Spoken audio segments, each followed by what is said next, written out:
Today we'll continue our discussion of Andrzej's Baptism of Fire with Chapter 5, in which Falnatar...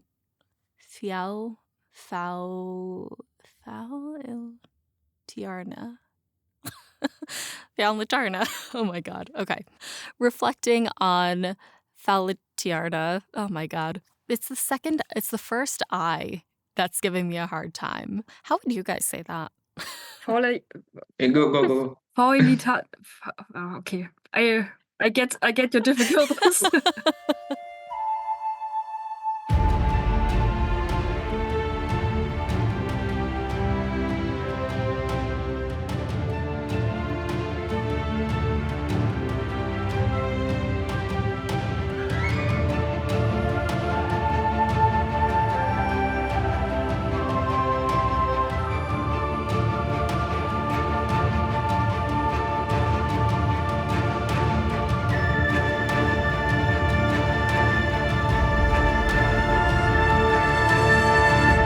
Hey guys, welcome to Breakfast with Claire, a Global Witcher podcast. My name is Alyssa from Good Morin, and I'll be your host as you, I, and our international Hansa accompany Geralt of Rivia and his destiny, Cyrilla of Sintra, across the continent. Thanks so much to our patrons and our producer-level patrons, Katie the Redhead of Toussaint, Jacob B., Charlotte from Eggenberg Glamorai, the Original Roach, Libby, John of Roblia, Tom from Australia, Jill Kate the Tabby Witch, Ollie from Sweden, James Carson III, Miriam of Temeria, Softy, and Lisa C. If you would like to learn more about supporting Breakfast in Beauclair, visit patreon.com/breakfastinbeauclair.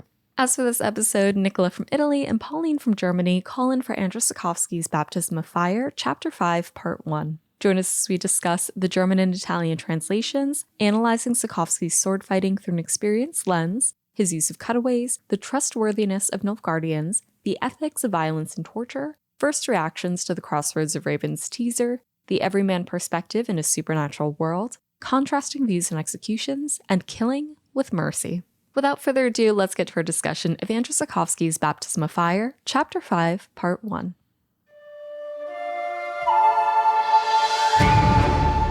Hey guys, welcome to Breakfast in Beauclair. My name is Alyssa, and today we're welcoming two members of our Hansa back to the show. You'll recognize my first guest from their appearance in episode 80, covering Andrzej's Time of Contempt, Chapter 4. They live in Verona, Italy, where they're pursuing a PhD in neuroscience. Outside the lab, they practice medieval sword fencing and enjoy books on biology, science, and history. My second guest returns after their previous experience on episode 91, covering Netflix's The Witcher 306. Everybody has a plan till they get punched in the face. They are a pediatrician in Eastern Germany and are also working on their doctoral thesis. They enjoy reading fantasy books, playing soccer, and performing in an orchestra. Please welcome back Nicola from Italy and Pauline from Germany. Hello, guys. How are you? Hi. Hi, guys. Hi. It's so nice to have you both back. What have you guys been up to since you were last on the show? I'm continuing my PhD, so continue to work on that, and I've explored many different side projects and doing fun stuff in the meantime. Yeah, you've been sharing a lot of stuff in the Hansa Discord, which has been really awesome to see, like little pictures of your sword fencing. Do you also do either LARP or recreational stuff as well? A little bit of recreation, but not very much. But yeah, sometimes something. Yeah. Yeah. Oh, that's so cool. I feel like Italy in general would be a really amazing landscape. So any new skills you've picked up recently in sword fencing that you're excited to talk about? I'm really into the short sword, so both the one hand and a half, so it's like a bastard sword, so a little smaller, and I really like them, and so I'm trying to study them, and sometimes I put inside some pirouettes, something like that, to feel more like Witcher-like, Yeah. but very very nice, yeah, Classic pirouette. So yeah, good. exactly. When you're reading The Witcher, now that you know like a bit about sword fighting yourself, when you read The Witcher, does it make it more clear, or does the text have a lighter hand in actually describing it if you know what Sapkowski's talking about?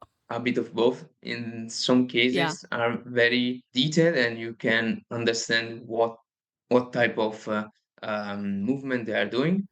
In some cases, you find it yourself and say, okay, you cannot do a movement like that in no way it's impossible to do it, but you can work around it and say, okay, maybe it meant a different type of movement, and so generally it's quite interesting to read, and it's quite stylish, and so it's not feasible, let's say, in a real event, but it has its style, and you can sort of see in your head their movements. So yeah. Oh, very cool. Well, thank you for sharing. I'm sure there's a lot more people out in the Hansa who are, I know Charlie, for example, is also involved in like HEMA, the historical European martial arts. And I know that there's a lot of people out there who are also interested in that. So thanks for sharing. Pauline, what about you? What have you been up to since you were last on the show? I went for 3 weeks to Ireland and we Ooh. did some hiking. So we did a 200-kilometer walking way. It was really exciting and really, it was very hard for me. My boyfriend is more into it, and I go with him because I'm nice. Yeah. Classic. But no, it was great, and the people were great, and the landscapes.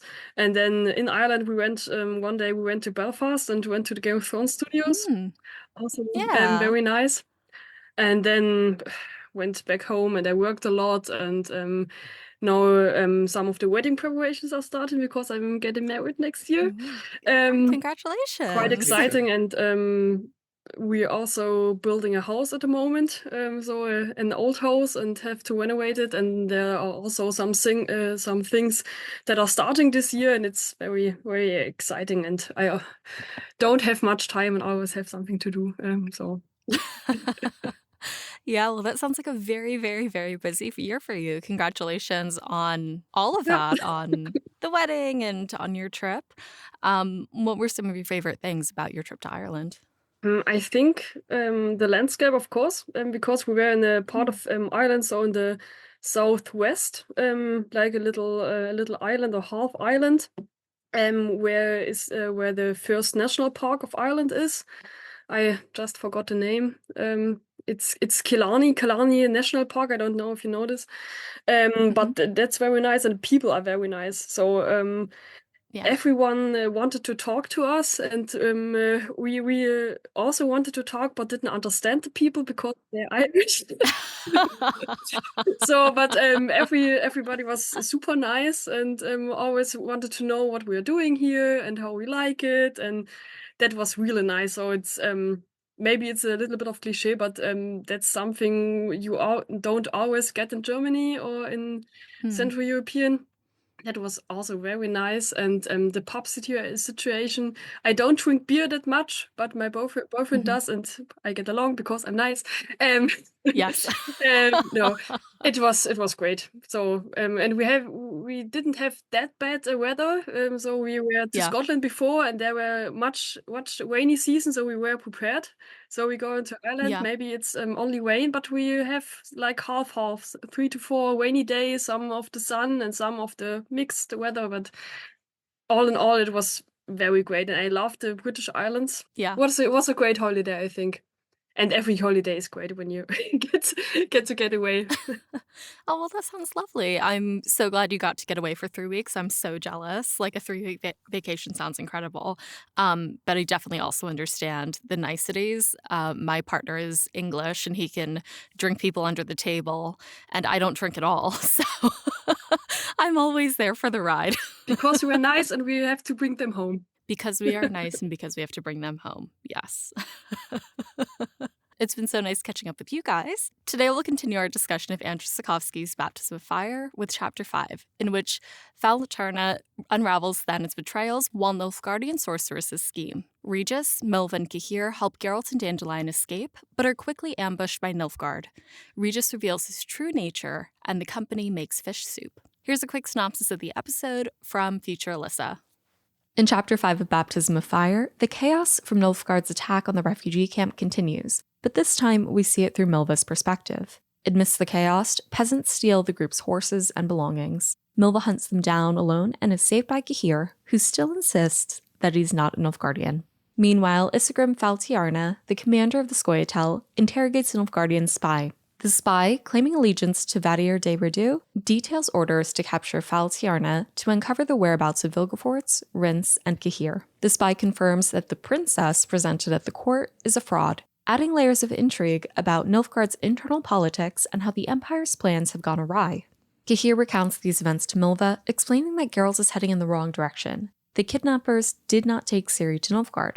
In Nilfgaard, Asir Varanid and Fringilla Vigo discuss Cahir's situation. Fringilla reveals that the locks of hair she examined prove the princess shown in Nilfgaard and the real Cirilla are not the same person. The two women discuss joining Philippa's secret lodge of sorceresses. Regis soon catches up with Milva and Cahir, and they resolve to rescue Geralt and Dandelion, who are now awaiting execution by the Sintran forces. Regis infiltrates the camp and frees the pair just before Nilfgaard launches an attack. During their escape, Dandelion is injured, and Geralt kills pursuing Nilfgaardians. The group reunites near a river, where Regis's true nature is revealed. He is a 400-year-old higher vampire. While Geralt initially reacts with hostility, the group remains intact. Tensions rise between Geralt and Cahir as the Witcher demands answers, leading Cahir to share a deeply personal dream about Ciri. The group catches fish and makes a humble meal. Regis advises Geralt to reconsider his solitary mindset, reminding him of the strength found in allies. Despite Geralt's gruff demeanor, the companions agree to seek guidance from the Druids in Cadu,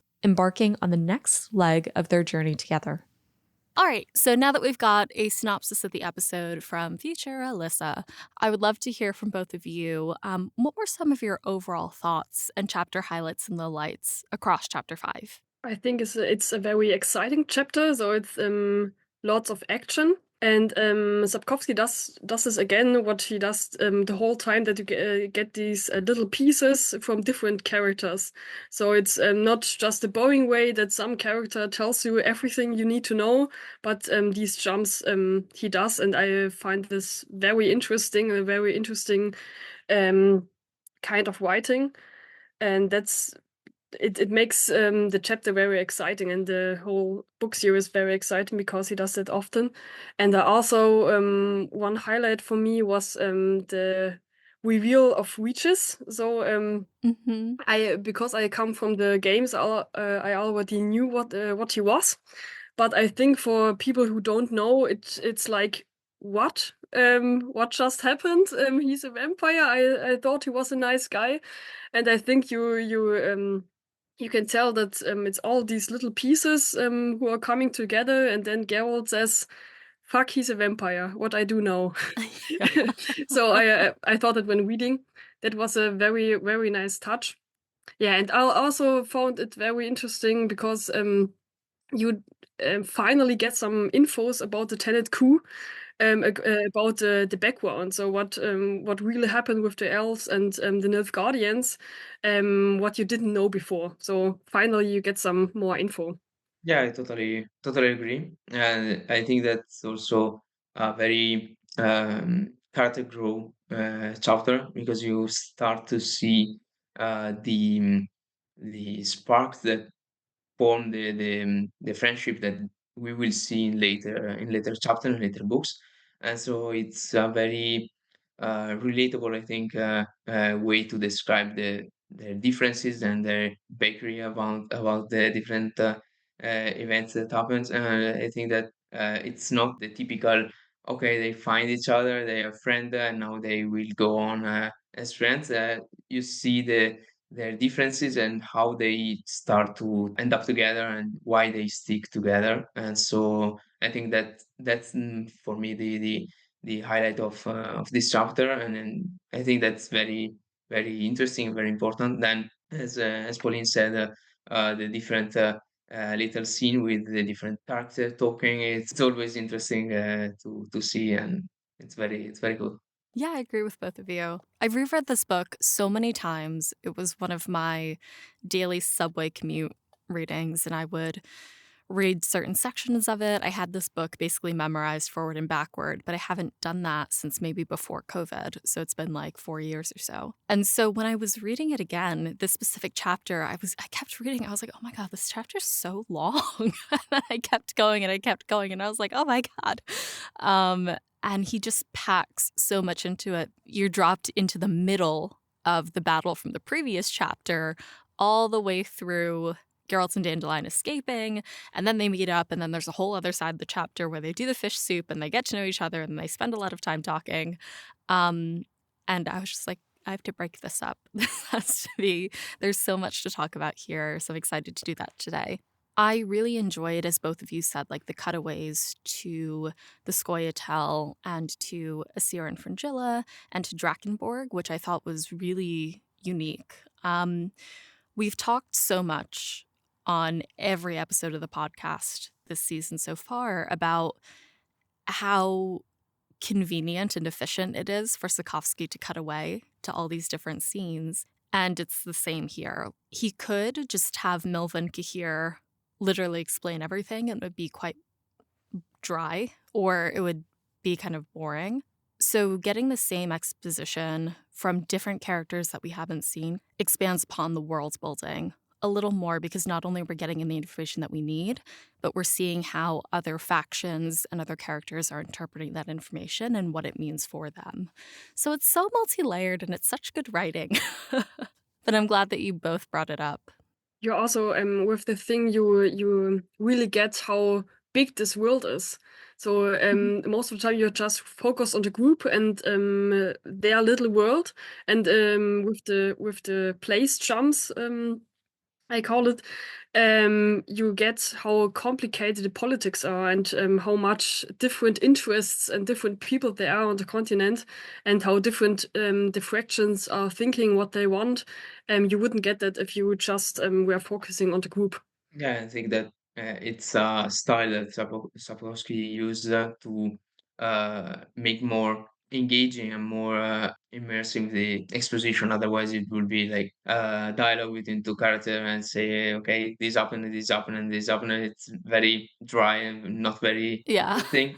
While doing like that, it keeps you on hand, and it's a very I think that's very his style to try different stuff and try different way to convey exposition. One of the things I like about Drakenborg, for example, you see the elves and the people about to hang on the scaffolds. It's interesting flashing to a place we've never seen before and like characters we've never seen before, talking about characters we know, of course. I do wonder, though, in Sapkowski's writing process, how much he's figured out ahead of time and how much he just figures out on the fly while he's writing. Did he know how Thanedd actually played out? Or as he wrote Baptism of Fire, he just started filling in the blanks from before? My impression of him is that he's just kind of rolling along. I don't know how much pre-planning he does, at least not when compared to fantasy authors like George R. R. Martin or Tolkien, who have like books written about their worlds independent of the stories they write in them. It does feel like Sapkowski's very much the inverse. So at the time of recording, it's only the end of November. I actually think this episode is coming out in a couple of months. But we just got news like yesterday or 2 days ago that Sapkowski's new book has been announced. The book is meant to come out, I think, in December in Polish, and it's the translation, at least like off the cuff, is something like Crossroads of Ravens. I don't know what the published translation is going to be. But I do wonder if he's going to use the same devices that are so classic to the saga in his new book, or if it's going to be a completely different writing style now that it's been like 30 years. I don't know. I didn't hear about that, to be honest. Yeah. I was working the last 2 days because and then I was sleeping, so I didn't know. What was is the book about? Has it anything to do with The Witcher, or is it completely different? Yeah, so it's another like prequel / sidequel. So it's actually about Geralt's, I think, as a teenager or like young adults, his first few adventures on the path. Stepan, who was on a couple of episodes ago, included a synopsis in Discord, and it sounds exactly how you would expect. Let me see. It says, I don't know where he pulled this from, but the quote is, "This time the Grand Master of Polish fantasy is going back to Geralt's teenage years, who is only taking his first steps in the Witcher work and has to face numerous challenges. Armed with 2 runic swords, he fights monsters, saves innocent virgins, and helps unhappy lovers. Always and everywhere, he tries to obey the unwritten code he got from his teachers and mentors. As usual, life spares no disappointments. Youthful idealism clashes with reality from time to time. The saga continues. The story never ends. And I was like, dang, always with the innocent virgins, Sapkowski. You have to put it in somewhere. Yeah. It's not a Witcher book without innocent virgins. I'm excited to read it because I'd be curious how much his writing style has changed since the saga. In my opinion, from what I see, I think that I don't know how much plan ahead is writing. I think it's very skilled at covering up and do it in a way that it all falls together. But looking at him and seeing what he says and how he describes his work, I think that it's not very planned ahead. I think that one chapter ahead of the reader in writing it. So probably, in my opinion, will be interesting to see, but probably will be unplanned until like last 2 years. I'm very excited to read it. Yeah. Pauline, any last thoughts before we jump into the discussion? I have another thought about the writing. I noticed in German, I don't know if it's in the Polish original or in the English version. In this chapter, it's not that much, but in the chapter before, when people who don't know anything say some words like vampire, and they don't get the right word, and in the German version, it's spelled in the wrong way. I don't know if it's in the English version also. Do you know what I mean? I don't know. I had Bolo on a couple of episodes ago, and he's like, "You're missing so much in English," and he was very, very animate. But also in the chapter before, where they talk with the villagers about the vampire, there it's very much. I can give an example. In German, vampire is spelled it's called Vampir. So it's spelled Yampir. And the villagers or Milva in the one scene always say Fangpir. So wrongly spelled with Fangpir. It's a little thing, but it's so funny because it's just like they heard that word, but don't know it, and though they say it in a way they think it's right, but it's not, and they put it in the translation and spelled it wrongly. It's so great. So you're missing so much in the English version. I know they do that a little bit. So the very final scene in the section that we're covering has the letter from one of the officers in Drakenborg sending a letter to Dijkstra, and the way they do it in English is like the proper nouns are misspelled. So like rinse, Cyrilla, Sintra, they have like random Y's in them, or they're spelled with an S. It's also in my version, yes. Yeah, I know Bola mentioned in Polish, like Milva uses, from my understanding, like a slightly separate dialect from everyone else that makes it come across that she's either from the forest or like hasn't really been around human society in a while. I don't know exactly the details, of course, in Polish, but Bola was very animate that it's very different and it's very important that that's missed in English. Is it similar in Italian? Do you read the books in Italian or in English, Nicola? I read it in Italian. I've listened to the audiobook in English. In Italian, I don't think that we have the misspelled vampire for the common people, I think, if I remember correctly. Or my brain autocorrect the word, but I think I'm pretty sure that it was written normally. For the style of talking, yeah, there is a bit of differences between the character, especially for uh, in word use. So more like creases, so a more well-defined character or intellectual character uses some more archaic words, while the common people, let's say, use it very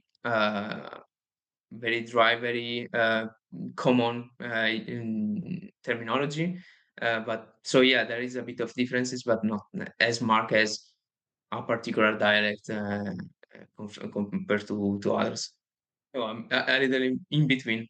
Great. So it's been so lovely hearing about some of your favorite parts of the chapter, and I love that we're getting a chance to talk about like the flashbacks and flash forwards and side flashes that Sapkowski is so known for as well. But I'd love to jump into the discussion questions, and in this episode, we'll be covering everything from Milva's perspective during the battle all the way through the company meeting up, so the end of the section in Drakenborg. So for this first question, was Milva justified in using violence to reclaim their belongings during the attack on the refugee camp? And should her actions be seen as survival or crossing a line?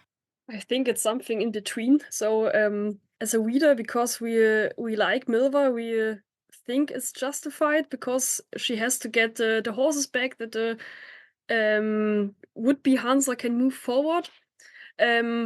But yeah, you just have to say it's a little bit too violent.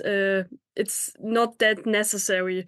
So she started a fight and then gets punched in the face, and then when the fight is over, when Kahir put the last villager down and he lays down, then Milva has to still hit him in sensible parts of his body.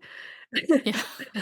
But it isn't that necessary. So you also can say, when is violence ever justified? I think she's a little bit out of line because she can't hold back. There's a scene where she gets the first horse, Pegasus, I think. It's written she has to hold back because she wanted to punch him, but she has to hold back to get the other horses. So it's there's something you get to know about Milva, that she likes to push people in the face. I think it's a little bit not fun, but you know what I mean. She has to stand up for herself as a woman against the villagers, and against these villagers she met before on that day and also punched in the face. Yeah, I think it's a little bit of both. It's okay, but it's also a little bit crossing the line, I think. Yeah, I think that it's one of the many times where there is a blurred line. So it shouldn't be justified, but from what we see, at least at the beginning part, it feels more like a survival instinct or a necessary thing to do to retrieve the stolen horses. So okay, you need to do something, but then yeah, I agree, when it all stops, she continued like to boil off the aggressiveness, and yeah, it's that part is a bit too far, but yeah, it's one of the many times it's difficult to say whether or not it's a gray area. It's not always justified. Yeah, it's one of those things where I don't think the horses would have been given back if Milva didn't use violence. So if she just asked for them, there's no way they would have she would have gotten them back.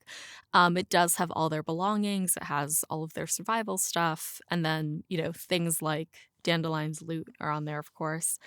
I don't think the villagers would, especially given the circumstances of they're all trying to flee the attack on the refugee camp, I do think that violence definitely caught their attention. But yeah, she was a little indulgent in making sure that she finished the job. That poor guy, though, the Sapkowski spends like a paragraph or two being like, Milva kicked somebody in the face off the horse, and oh god, it's Cloggy, the same guy that she kicked in the face yesterday and broke his nose already. That's like twice in 2 days. Yeah, very funny though. In this chapter as well, Milva, at the end of this fight, meets Kahir. So Kahir comes in, he saves her, and they, of course, get to talking. Kahir insists that he's not a Nilfgaardian, despite his past and his current actions. How does this contradiction influence your perception of him as a character? And at this point in the story, do you think he's a trustworthy ally? For what he say, he's a Vicovarian and not an Nilfgaardian. I think that there are two possible interpretation. At least what I see as this character saying that.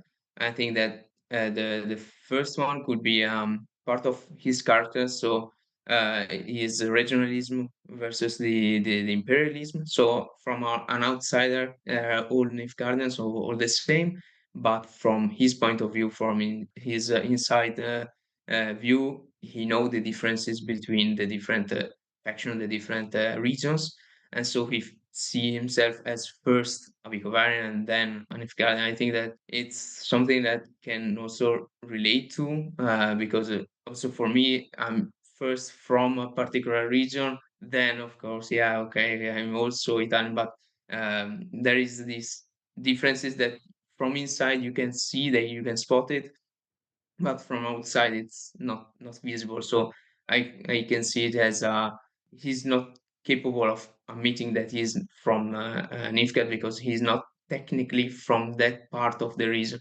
So I can see it like that, and I also think that's a way to distance himself from what he was before. So when he was an officer for Nifgard, so it's like distancing from his action, and so to highlight that he's a different person now compared to what we see last time. So I think that that is also try to remark himself as a different person, different character, and so he's trying to redeem himself from what he was, and so he tried to distance it from also from the um, naming as a Nilfgaardian. I totally agree what you said, Nicola. And what about the trustworthy of Cahir? I think with his meeting with Milva, who really quick trusts him. I think I was quite surprised because you often get Geralt and Ciri's perspective, where Cahir is this enemy, this Black Rider with the helmet, and the reason of Ciri's nightmares, and so as a reader you are naturally against him. But Milva is a I think, very pragmatic person, and so he helps her and saves her life, and so it's for her it's okay because she just knows him from so she just really knows him from the telling what from that what Geralt told her about him. She saw him before, but the whole thing with Tenet and Ciri and what it meant for Ciri, she just knows from the stories that Geralt told her, and so she's pragmatic. Okay, he saved my life. I think he's okay. I think he's trustworthy. It's quite a difference because she doesn't know the whole story from first hand, but that also means she can't be influenced just as much as Geralt, who knows the story from the beginning. So I think Milva is more open that Cahir really wanted to change because she really meets him at this point of the story and not like the many times before Geralt had. Yeah, it's funny to hear Cahir say he's like, I'm not a Nilfgaardian, I'm from Vicovaro. And then there are some people who live in New York City that are just like, I'm not American, I'm from New York. And it feels like very much the same thing of like the mentality is very different and very isolated from the rest of the country. So I understand it. But again, like for me to say that to you guys and you're just like, you're American, like calm down. I'm sure that's the case, especially if you're outside of the country. So like I understand it. And I do think that contradiction gives us a healthy amount of skepticism where we know that he's following the company, or at least from what he says, he's like, yeah, I have information for Geralt, blah, blah, blah.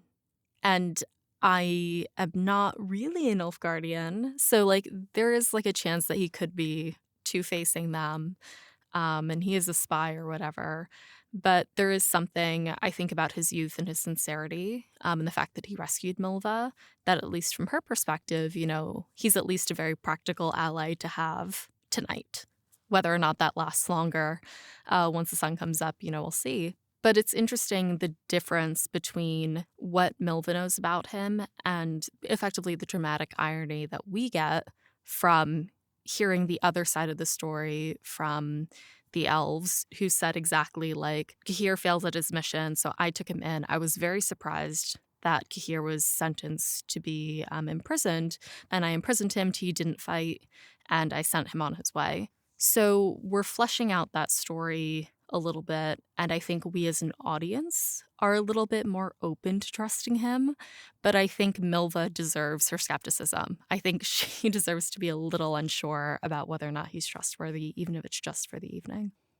Reflecting on Fialtiarna's interrogation method with the red ants and syrup, are torture tactics ever justified in war, or do they only perpetuate cycles of violence? Well, for me, let's say that it's always unjustified as an act. So it's very um, not arrogant. It's quite cruel as a method. And yes, I think that it perpetuates the cycle of violence, and so they are brutal, and so the enemy or the other guys are brutal to them, and so they repent and repeat, and so it's not the right way to conduct and to continue to live by.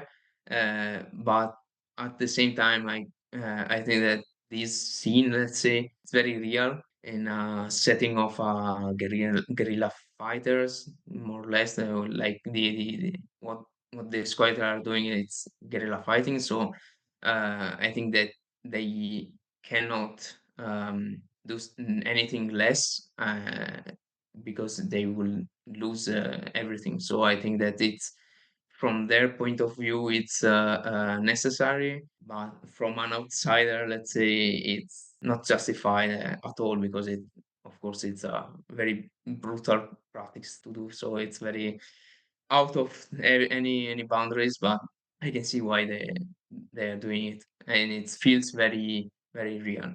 I think it's never justified, but I think how you get Faolitana, he's so chilled. He's so chilled and cold when he interrogates this Nilfgaardian.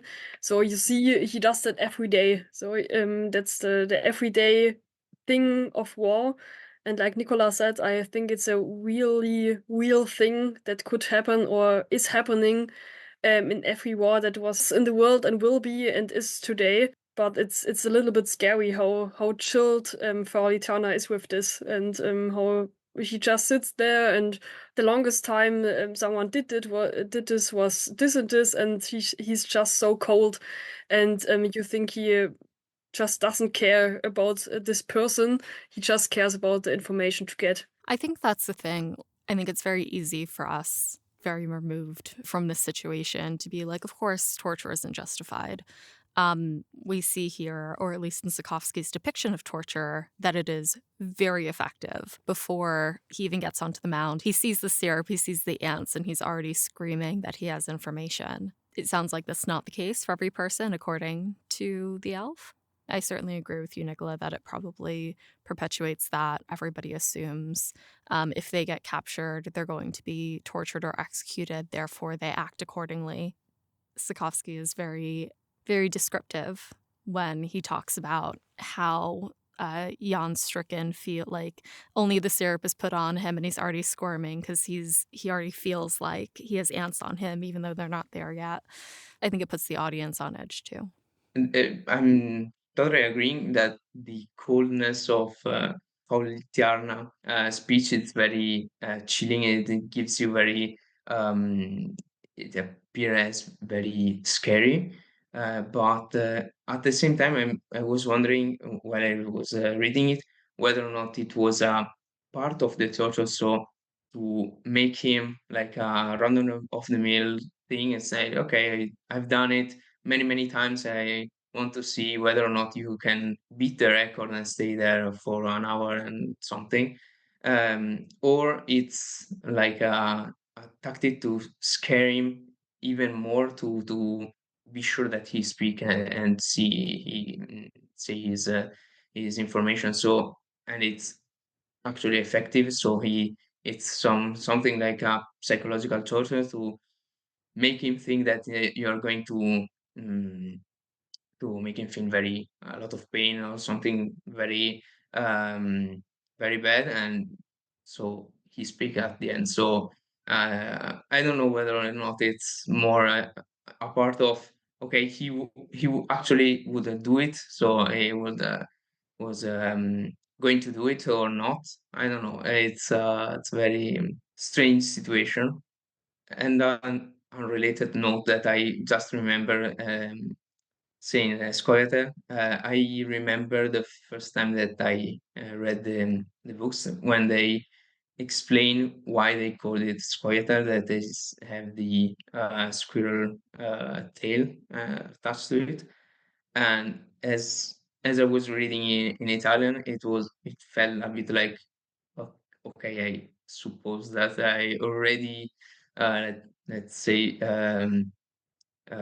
understanding that, like, why they call it squares, because for um, for me as an Italian reader, squirrel in Italian is scoiattoli, and so it was already very similar to scoiattolo. It's like without the comma, so it's like, okay, I get it why they call it like that. And I just remember now the a little detail. Yeah. Oh, well, thank you for sharing. It's always nice to like hear a little bit more about other translations. And I don't often get to hear about the Italian one. So that one's cool. I do appreciate your point about the psychological and the physical aspects of the torture. I just don't know if I have a good alternative for it other than like, hey, we're just going to take Jan Strucken along, see what he says in a couple of days. Like, that's obviously not the efficiency that they're trying to get to. So do you guys have alternatives for how you would get that information? Tricky. This is where the moral gray comes into play. Like you said, you have to say the torture is very effective. That's not very nice. No. Yeah, and usually the alternative is like finding a compromise, or like giving him something to share, but in a position like the one of the squatters. It's like, okay, I cannot give you nothing for that information unless it's violence. So it's very difficult to find an alternative for that. Yeah, I think that the only alternative is uh, psychologically ask him, but or like make him feel that he must say something. But it's, yeah, nothing beats the alternative as effectiveness and as scaring tactics also. Yeah. It sounds like we're all in agreement. Torture is not justified. However, it is wildly effective if the goal is to get information. Fortunately. One of the flash sideways we get, in addition to the Scoia'tael, is over in Nilfgaard with Aesir and Fringilla, who are discussing kind of the Lodge and Nilfgaard. And these Nilfgaardian sorceresses are invited to join the Lodge of Sorceresses, despite their imperial allegiances. Do you think the Lodge should trust them, or is their inclusion a gamble? I think they could be quite trustworthy, because the reason of the lodge is that there's an organization who does what's good for magic and what's good for sorcerers. So they not primarily focused on the nations, I think, if I remember correctly. And so it's the right way to include everyone from different nations, to have an all over picture, and sources from every part of the world, so to say. And I think they could be trustworthy because, if I remember correctly, they are not that well treated in Nilfgaard. They don't have that high status, or that praise that sorcerers in other countries have. So I think the sorcerers in Nilfgaard are not that into helping Nilfgaard to win the war. That's because they could be a very helpful part of the lodge, I think. Yeah, I totally agree with that. I think that it's in line with the lodge goals. So if they want to make a clever or agreement for helping magic or their goals, I think that's fundamental to have different opinions and different countries to work in. So I think that's logical for them, and it's in line with their goals. And I agree that actually involving them seeing how they are treated inside in Nilfgaard, I think that they're probably rooting for the lodge success rather than the Nilfgaard success. So for their goals, for the lodge goal, I think that they are a good ally and are trustworthy for their schemes. Yeah, I definitely agree. Like, we saw Asir when she was talking to the rest of the sorceresses, I think all the way in chapter 1, but we've since then had, I think, 2, maybe 3 scenes where it's just her and Fringilla kind of talking and figuring things out on their own. From the audience perspective, because we get this time with the two of them when they're just alone and they don't have the pressure of trying to put on a show, Fringilla and Asir are very vulnerable with each other and they share a lot of information. And it does seem like we're seeing the curtain fall on Emperor Mir. Like, everyone is piecing together the sham princess, and everybody's a little skeptical about what he's doing, and they're trying to piece together what happened on Thanid, who the princess is, where the real princess is, and they also seem to have like a slight disillusionment about the empire. So I think they're kind of in a good place to also join and have the lodge's interests at heart, in addition to anything from Nilfgaard itself. So I think, again, like, cautious optimism when it comes to trusting them, but I do think from what we've seen as an audience that we can trust them at the moment. So while Geralt and Dandelion are escaping Armeria, the camp for the northern troops, and Sintra, Geralt kills Nilfgaardian soldiers pursuing him and Dandelion in cold blood. So how does this moment shape your understanding of Geralt's moral code? How does Sapkowski's portrayal of these events challenge traditional notions of heroism? I think in this scene you see again, like in many other things, that Geralt will do anything to come his way and to protect his friends. But and that's against the traditional notions of heroism. He also little bit of likes it. There's a part in the scene, I translated it, so he feels rage and hate and doesn't want to sacrifice himself for the dandelion, but he wants to kill. And that is something that a traditional hero does not have. So a traditional hero has to kill. He doesn't like it. He doesn't do it for fun. But Geralt is in this way a little bit of anti-hero because sometimes he likes it, and you don't know exactly if it's in his nature or if it's due to his mutations in Witcher training. But I think that's a unique detail for Geralt.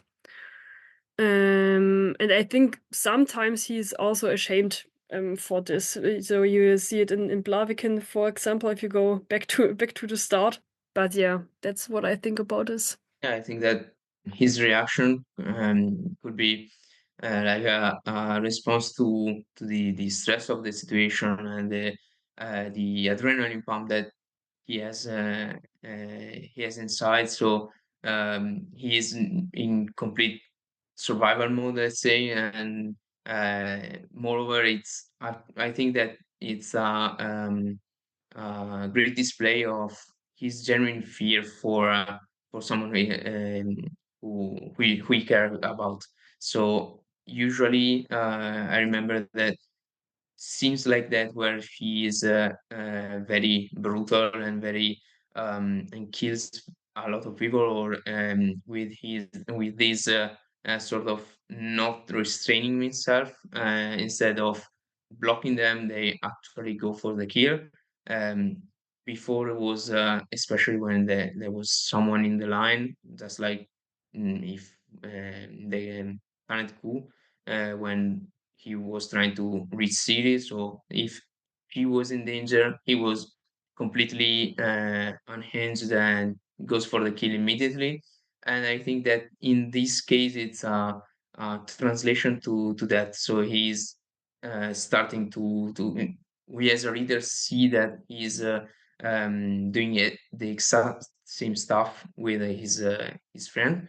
It's a way to say that he deeply values his friend. So I think that it's a gut reaction to that, and probably also like fleeing from two armies clashing. It's not something that gives you like a chill mode. Yeah.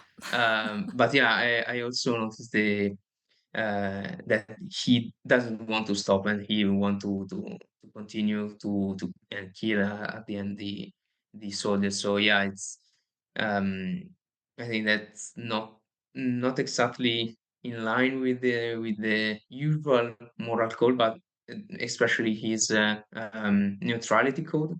But I think that's another time that his cover it's this cover of neutrality is put aside, and his true nature is real. So he care for his friend, and he's been injured, and Dandelion's reaction it's very gut wrenching, and you feel his pain, and you immerse yourself in his point of view. That's very gore like and very fear inducing. So I can understand his gut reaction to go for the kill immediately as instinct to protect the his friends. Yeah. The thing that stood out to me while I was reading was that same quote that you pulled, Pauline, where it wasn't, he kills not necessarily for survival in this moment, but because he wanted to kill. And the scene is very brutal. Like, Geralt smothers this guy, and then he can't because he has armor on his neck. The guy bashes Geralt in the cheek, and then Geralt reaches down, grabs the dagger off of the guy's pants. The Nilfgaardian screams, and he plunges the dagger into his open mouth up to the hilt. And it's incredibly, incredibly graphic. And I think our understanding of it, like as you spoke about, Nicola, his moral code has neutrality in it. He's told Ciri not to kill for the sake of killing, and he's not necessarily practicing what he's preaching. There is obviously the immediate sense of like, this is a war, and like obviously they don't want to die. But as you said, Pauline, like most heroes wouldn't indulge in killing or find some sort of satisfaction or gratification from it traditionally. It does seem like he's cutting loose a little bit. Like he's spent the last 4 chapters bemoaning that they're dragging on at a slow pace. They are dragging along all these women and children. It's been weeks since he was in Brokilon. And I wonder if part of it is also that killing is something that he's good at. And it's a way for him to have some sort of agency and competency that hasn't really happened in a number of weeks. And like, this is something that he can turn on the muscle memory and just be a witcher, even for this brief moment. I wonder if it's also a little bit of that. This scene, I think that's one of the scenes where having a little bit of training in the medieval martial arts. I think that adds to the gore and to the brutality of that, because he actually used very specific terminology for the thing, and it's very very real. So you actually couldn't choke a knight because he would have plate armor up to the neck, and that's actually real. And also the dagger that is pulled,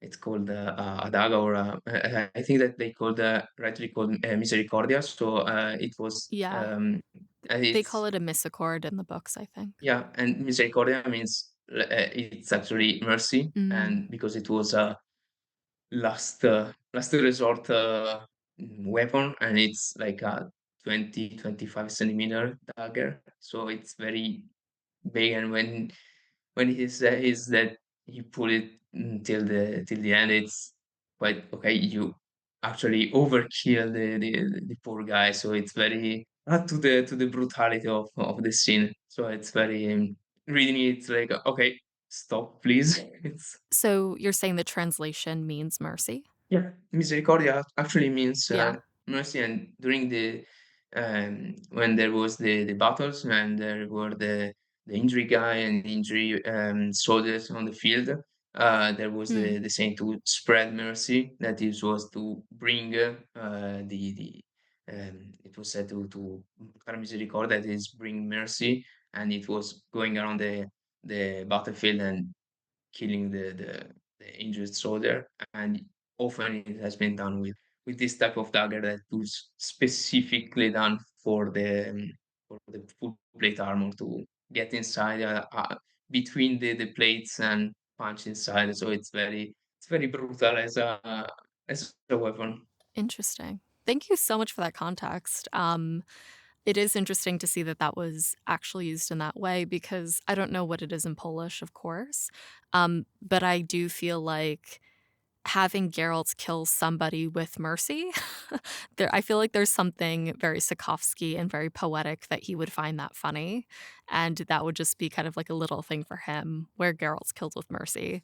And it's obviously a very, very, as you said, like a very gratuitous and very brutal killing, and that's like a little over the top. But in the same section, Dandelion is shot over the ear with an arrow in the crossfire between Nilfgaard and the northern forces. How would you guys say Dandelion's injury during their flight recenters mortality and the experience of like the quote-unquote everyman in this supernatural saga? So the actual excerpt from the English book says, "The point of the quarrel had caught Dandelion above the ear, leaving a nasty-looking gash extending to his temple. The poet kept bringing his shaking hand up to the wound and then looking at the blood, which was profusely splattering his hands and cuffs. His eyes were vacant. The Witcher realized he was dealing with a person who, for the first time in his life, had been wounded and was in pain, who, for the first time in his life, was seeing his own blood in such quantities." So what do you guys think about this? I think it's very interesting because so we have this group with Geralt and Regis and Cahir and Milva. They're people who are military experienced, and some of them also have superpowers, so supernatural powers like Geralt and Regis. So they are not normal people, so to say. And in this scene, I think also Geralt is surprised because for him, to be wounded or to see blood or to wound other people is just a everyday thing for him, but not for Dandelion, because he's at this point of the story in the group the only normal guy, just not so common, but a normal guy without supernatural powers, without military history or military training. And I think within the group, sometimes the other ones forget that he's just a normal guy and he can't fight. And that's like you said, it's a good thing to recenter that there are also normal people in the group for whom it's not that usual, and they're not used to be in that way. But they are also in the middle of the whole fighting, and I think it's maybe also a thing for Geralt to acknowledge what Dandelion is doing, because it's so out of his comfort zone, I think. I totally agree. It's also a way for the reader, especially how it's described. It's like removing the plot armor that oftentimes the group heroes has. So yeah, there is this supernatural environment, these incredibly skilled fighters, but then you have to consider that it needs only an arrow 10 centimeter in a different direction, and you could lose a part of the group, especially a person that is a normal person, let's say, without any experience. And so it presented also for the reader that he has to reconsider and say, okay, they are not simply doing their mission, doing their stuff, and traveling from point A to point B without getting any sort of real difficulties. It's cold shower, and you actually end up with a wounded hero, let's say, and you realize that he could have died in that situation in that moment. And so it's also a moment for the reader to recenter himself and say, okay, this is real. This is not a funny experience. And I think that the way Sapkowski conveyed the shock of Dandelion is very interesting, because it's something that, yeah, for Geralt should be normal, but for him is very out of anything that he has ever experienced. And so from that extract, it's very clear his state of mind. And so, and I think that as a everyman, it's even more heroic for him that he's continuing to side along them and continues to stay at Geralt's side after the injury. So even if he was nearly killed, so it's very interesting also for the character. Yeah, I definitely agree with you both. I think you both nailed it. We spend all of this saga from like literally page 1 with a group of supernatural beings, not just, Geralt and his company, but also Yennefer and all the sorceresses, Ciri herself, the other witchers, even people who are kind of sit in the everyman category. Like they still have some sense of power or a larger than life experience when we talk about like Dijkstra, who is still like a normal human, but he's operating at such a extreme level of being. And so when we're looking at Dandelion, just the simple, I think, reminder that, as you both said, like this is somebody who these injuries aren't normal for. There's a shock at being so brutally reminded of your own mortality. I'm sure Dandelion, as like a philandering poet, especially, probably has this notion that like I'm gonna live forever and every day is a great day. And so there's something quite shocking, I think, and startling about being confronted with mortality in such a visceral way. I think we tend to forget. We do flash back to like villagers here and there, especially when we're going back and seeing Ciri with the rats. We're kind of almost always with people who aren't Ciri or the rats. So I do think there's something really nice in showing this vulnerability in one of the core characters of the group. So the last question of our discussion today, we close on a section in Drakkenborg, as I said, the Redanian prison. At the end of the section that we're going to cover today, we flash sideways again to Drakkenborg, which is the Redanian prison, and we get to hear a little bit from the prisoners about the daily hangings that happen there every morning. We also hear earlier in the chapter, Geralt's and Dandelion, when they're still being imprisoned by Visigoth and the Cintran forces, are kind of bemoaning the fact that they're not being hung now because they'll be expected to hang at dawn. The exact excerpts here. Geralt tells Dandelion, "Do you know why Visigoth didn't hang us right away? Because we're to be executed publicly, at dawn, while the entire corps are mustered before moving out, for propaganda purposes." I just want to contrast that with kind of the narration about Drakkenborg. In Drakkenborg, the executions were never carried out in public. They were a just punishment and not a sadistic vengeance. Those words were also attributed to Dijkstra. So my question for you guys, to what extent do Dijkstra and Visigoth's perspective differ when it comes to the executions? And what does it mean for these executions to be a punishment or for propaganda in times of war? Dijkstra's way, it's like a necessary evil. So you have to punish these people, you have to hang them, but he doesn't do it for fun. He does it because it has to be done. It's a logical consequence for their actions. And on the other hand, Visigoth, he uses the hangings, or especially the planned hanging of Geralt and Jaskier, Dandelion, for he instrumentalized it for his own gain. So he puts this evil thing to hang people to gain something for himself, so that the Cintran soldiers who think about deserting see, okay, this is what will happen if we are deserting. So it's like I don't know the English word, but to put them off from this idea to desert. It's like two very different ways of doing these hangings. The one's way more sadistic in a way, because you share the bad thing of hanging with the public or with the other people, and have a aim on the other hand, with Dijkstra, it's just a necessary evil what has to be done without any sadistic reasons, I think.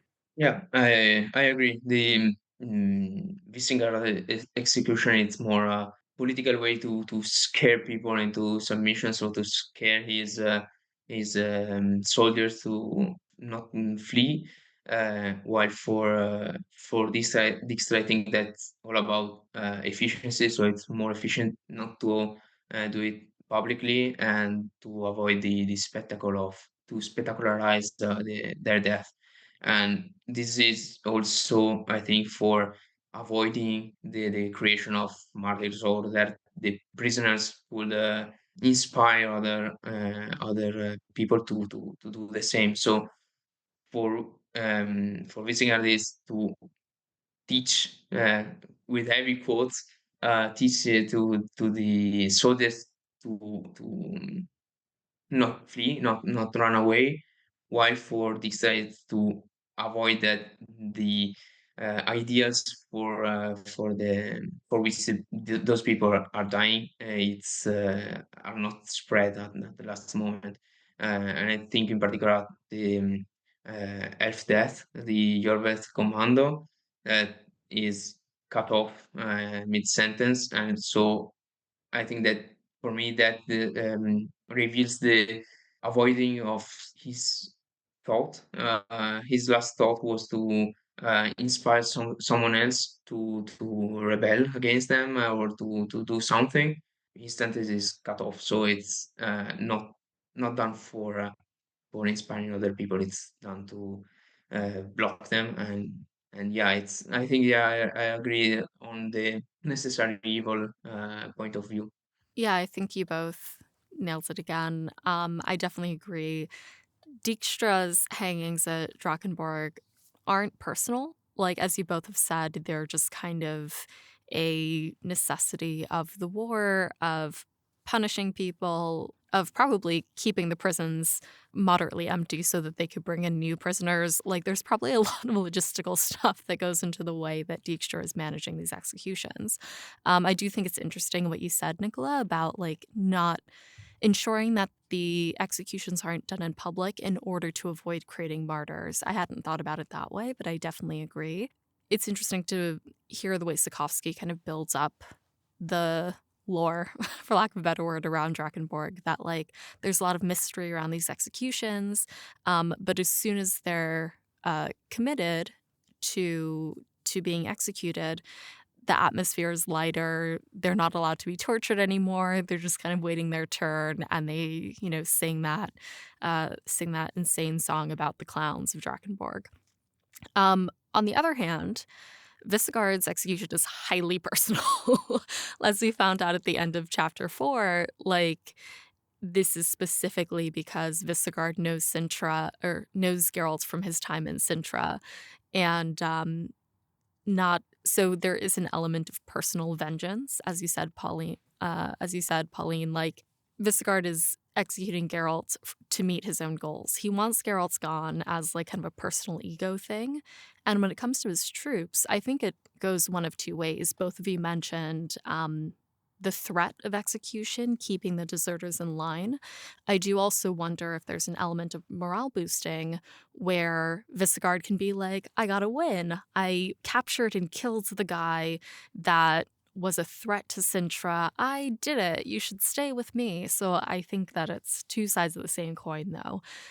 He's still trying to keep everybody in line and keep them either smothered to the point of obedience or keep their morale up so they're excited to be on the front lines for the Northern forces. I thought it was really interesting to compare and contrast these, though, in the same chapter. So I think that actually brings us to the end of our discussion questions today. Nicola, Pauline, do you guys happen to have any final thoughts on Baptism of Fire, Chapter 5? I said before, it's very character growing, as a character growing chapter. So we see a lot of growing, especially in the final part of the chapter, of both Geralt and Kahir, and the all the others are growing, and we see more their core, their thought and thought process, we start to see the redemption of Kahir. So I think that's a pivotal point for the group because they are growing and they start to see that all of them are fundamental, and we move from a lone character that wants to go in almost suicidal or desperate mission to accomplish the impossible to something more of like a group effort that where there are many characters that are important and they're skilled in what they are doing, and so with more possibility of success. So we start to see why they can actually sort of embark in such a mission. So I think that's pretty interesting as a chapter. I also think it's a interesting chapter because, like I said before, you get this much background information. So it's these little pieces who all come together in this big puzzle, and then the end, you get from Kahir that Ciri isn't a Nilfgaard. So you as a reader, you know that Ciri isn't a Nilfgaard because yeah, you know that is a fourth Ciri, but the group doesn't know. And before this chapter, there was this goal: we have to go to Nilfgaard, and we have to free Ciri. And now she isn't a Nilfgaard, and it's all open again because you don't have that exact goal anymore. So Nilfgaard wasn't that exact goal, but a definite region, and now she could be everywhere. And now it's all open again, and that's quite devastating, I think, for the group. But it's also an important chapter for the group because the redemption of Kahir, like we said, and the group is growing and growing more together. And yeah. I enjoy this chapter because it has that 1-2 punch of the remainder of the battle and then kind of the calm after the storm when they're all getting to know each other. So in this first half, there's just so much action and so much information. So you're getting Geralt and Dandelion's escape. You're getting Milva with her little fight, with her little skirmish with Kahir. There's that through line of wondering, what is Regis up to? Who is he? At this point in the chapter, the reveal of him being a vampire hasn't happened yet, but Geralt obviously knows something that the reader doesn't know, and Kahir and Milva are still left in the dark. So I think it leaves the reader in a place of wanting more, and it's been such a fun, jam-packed chapter so far. And yeah, so I really enjoy this one. I think it's a lot of fun, and I'm excited to continue talking about it in the next episode as well. So that takes us to the end of our chapter, and that is it for our show today. Nicola, Pauline, thank you guys so much for joining us for this episode, and thank you to our Hansa for listening. So Nicola, where can people find you? And is there anything that our community can help you with or anything that you'd like to share?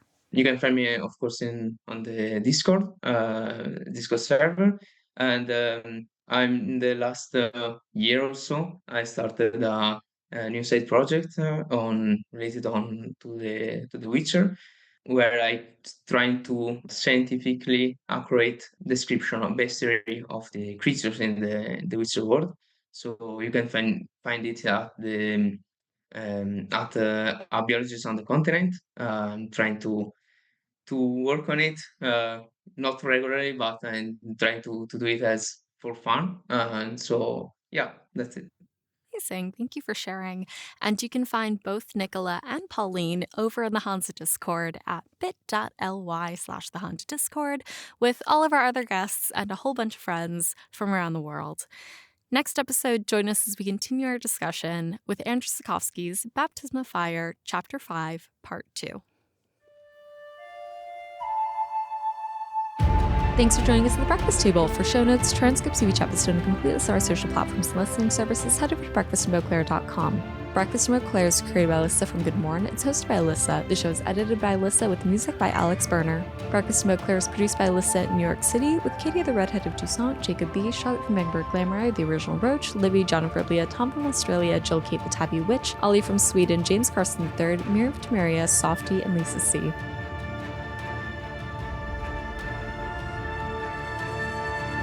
Special thanks to Nicola and Pauline for joining us for this episode, and our international Hansa for their support.